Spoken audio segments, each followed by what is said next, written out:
Do you have a clear view of your own compass? Do you need a clearer view of your own compass? This is a perfect example in regards to what's happening right now as what not to do. And now for something completely different. Welcome to Surrounded by Idiots Radio Podcast.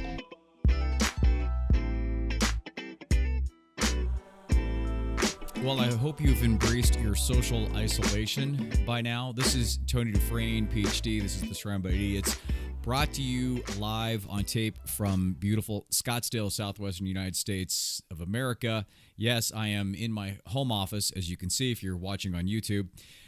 Thanks for joining me. Last week I did talk about everything that's been happening, and usually I try to do I try to infuse some philosophical stuff in with things and try to be a little less topical in regards to like the specific things that are happening, because I like to do videos and podcasts that I consider evergreen, which means that you can pick them up at any time or listen to them at any time, and it doesn't have to be specific to the specific time and date that we're doing this.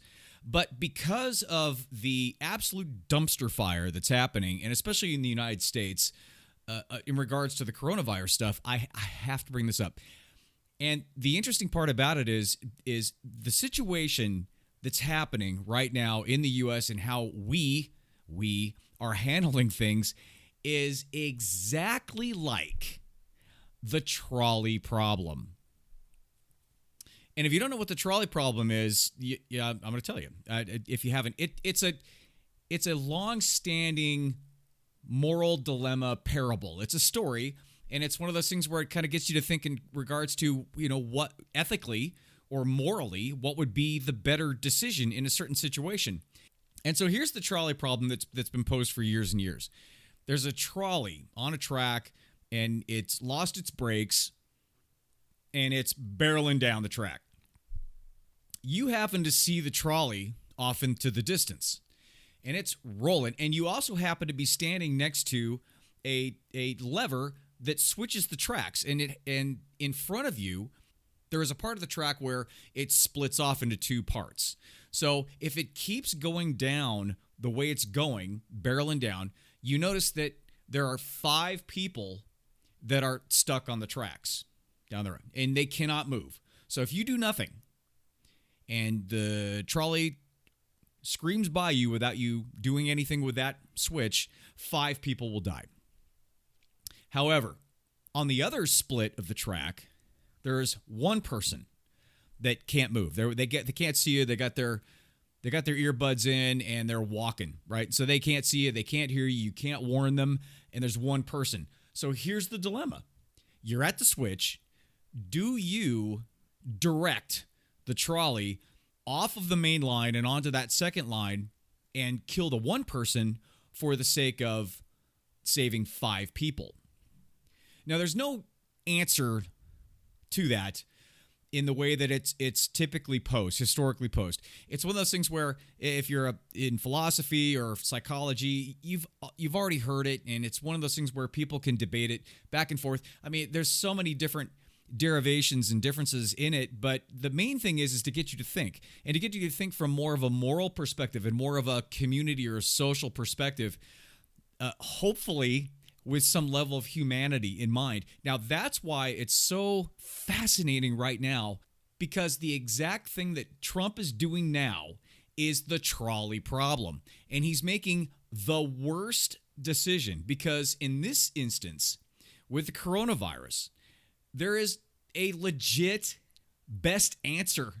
He wants to start the economy up again because the numbers look bad, and he thinks it makes him look bad, and that's really all that matters. Because who cares if a few grandmas and grandpas die, as long as the economy gets back on track and he can get reelected? As it relates to the trolley problem, it's as though the 5 people are human beings, and the one person over here is the economy. So he would rather just keep this thing rolling along and sacrifice the human beings for the sake of the economy. And not only that, let's take it a step further. And I'm going to refer to The Good Place, the show, which was created by Michael Schur. The guy's brilliant, and I love that guy to death because he's also a creator of my favorite show on earth, Parks and Rec, as well as being a writer for The Office, as well as Brooklyn Nine-Nine. All shows I absolutely love. In The Good Place, Michael was talking about, because he was the bad demon, what you should do is as the trolley's rolling down, have it continue to go onto the track with the 5 people, kill them, but make sure you hold out this really sharp stick and you knock off the guy on the other track at the same time, which is essentially what Trump is saying if you start allowing the big crowds again and sacrifice human lives for the economy. Because if you do that, everything will ramp up again. You won't be able to control it, and there will be more people who die. The economy is going to have to be shut down again, and it's a lose-lose. That's why I desperately wanted to chat about the trolley problem, because I love it when the theoretical things that you study and that you ponder over and that you have, long nights with a bunch of scotch or a ton of coffee, and it's all about this stimulating conversation. You're just trying to get somewhere with your own mind and get clear in your own head and create some sort of a moral compass and a foundation for yourself. This is a true life thing now. And the not surprising but super sad part about all this is the fact that the leadership, or lack thereof, is choosing the worst possible answer because he doesn't care about anybody. And which is pretty much the bad demon on The Good Place. So maybe for the sake of argument, we have slipped into the bad place. Now, if that's the case, that is unforking believable. And if you're a fan of the show, if you're not, or if you haven't watched it yet, I highly suggest you watch it, especially as a philosopher. It's deeply rooted in that. It does a much better job than I do, even at explaining these basic core concepts. And just allowing people to think about the things that they can ground themselves in and the things that create the connections between us, the things that connect humanity with nature, everything. Again, it appears as though maybe we're in the bad place, but we can get to the good place, just like the show, and it's a matter of us standing up and not taking any crap from anybody and not, for the sake of the economy, making any decisions that will put anybody's lives at risk.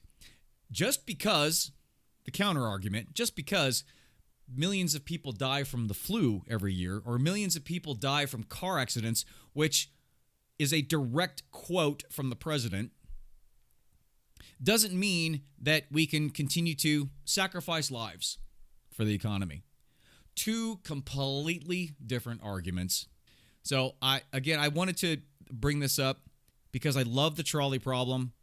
It applies to not just this current situation, but a lot of situations in your own life. So I would suggest if you've never read through it, go on and find it and just read through it and kind of think about stuff. If you have before, maybe revisit it and take a look at it and how it applies to you personally, how it applies to your relationships, how it applies to your ethics and your morality and your compass. Do you have a clear view of your own compass? Do you need a clearer view of your own compass? This is a perfect example in regards to what's happening right now as what not to do. So at least you got that part down. My call to action is, please, for the love of God, listen to the doctors, listen to the scientists, listen to the professionals. Do what you need to do in order for us all as a community, because we cannot separate ourselves from this. We're all in it, and we all have to be a part of the solution and not continue to fuel the problem. I mean, we might be looking at a ton of breakups, divorces, and babies in 9.5 months, but, again, truth comes out, right? And actually, the show I was going to do this week is about the space and the isolation, and I'm going to record that a little later and maybe bring that out in the next couple of days. But I felt, because of all this nonsense, and I saw a quote from Michael Schur in regards to the trolley problem, I really wanted to bring it up again. So I wanted to share that with you and kind of spark that interest in you again. And I'm hoping that even if things get opened up again, that we individually have a little more common sense than the leader, and we do what's right. Not just for us, but for your grandparents or the older people that you know, or just the older people that you don't know, for humanity, for God's sakes. So I hope things are good. You can get a hold of me at tony@javabud.com. Again, you guys, you're stuck at home. You want to read my book. I've had a number of requests for the book, and I'm more than happy to send you the free PDF of the entire book. No strings. I'm not going to send you a bunch of crap and put you on my email list. I'm not going to do that unless you want to. I would like you to follow up with me and let me know how you think about it, what you think about it, or if you have any questions as you're reading it, that'd be great, because that's what we're trying to do, trying to create some sort of an interaction of people that want to do right and to want to change the world a positive way and want to create value. I mean, come on, man. Isn't that the reason we're here? I hope so. Also, before I go, Alexa, flash briefings, wherever you're listening to this and however you're listening to this, I thank you. Stay safe, and I'll talk to you next week. I'm too tired to pretend I don't want to be alone. I'm calling all